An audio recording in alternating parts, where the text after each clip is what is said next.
కమ్మటి నోరూరించి చింతపండు పులిహార ఎలా తయారు చేసుకోవాలి ఏంటి అనేది చూసేద్దాం. ముందుగా చింతపండు పులిహార చేసుకోవడానికి కావాల్సినవి చింతపండు, అన్నం, పచ్చిమిర్చి, దాంతోపాటు శనగిత్తనాలు, కరివేపాకు, ఎండుమిర్చి ఉంటే సరిపోతుంది. చింతపండుని ముందుగా మనం నానబెట్టి పెట్టుకోవాలి.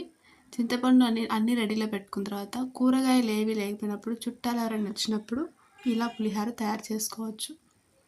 ఇంకా నూనె వేడెక్కగానే తాలింపు గింజలు, దాంతోపాటు ఎండుమిర్చి, శనగిత్తనాలు, కరివేపాకు వేసి బాగా నూనెలో వేయించుకోండి. వేగిన తర్వాత నేను చింతపండు పులుసులోనే పచ్చిమిరపకాయలు ఊరేసానమాట.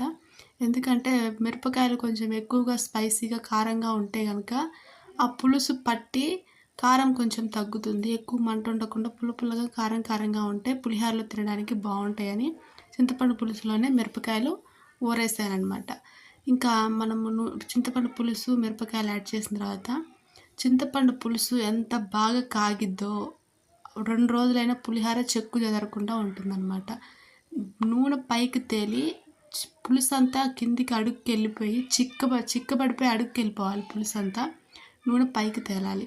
అంత బాగా టెక్క ఉడికించిన చింతపండు పులుసు 2 రోజులు పులుసు పక్కన పెట్టుకున్న వాసన రాదు. చాలా టేస్టీ ఉంటుంది. 2 రోజులు నిలువ ఉంటుంది పులిహోర. ఎక్కడికైనా జర్నీ చేస్తేనా సరే ఈ చింతపండు పులిహోర 2 రోజులైనా ఉంటుంది.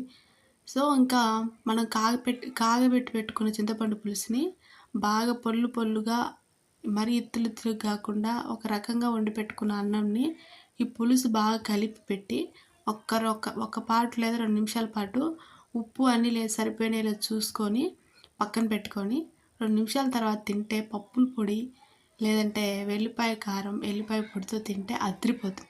పప్పుల పొడి చాలా సింపుల్గా రోట్లో దంచుకోండి, చాలా రుచిగా ఉంటుంది. కొన్ని పప్పులు కొంచెం కూరలో వేసే కారము అన్నీ వేసి ఉప్పు కొంచెం ఎల్లిపాయ 2 రెబ్బలు ఎల్లిపాయ వేసి రోట్లో దంచుకొని పులిహోరలో తిన్నారంటే చాలా టేస్టీ ఉంటుంది.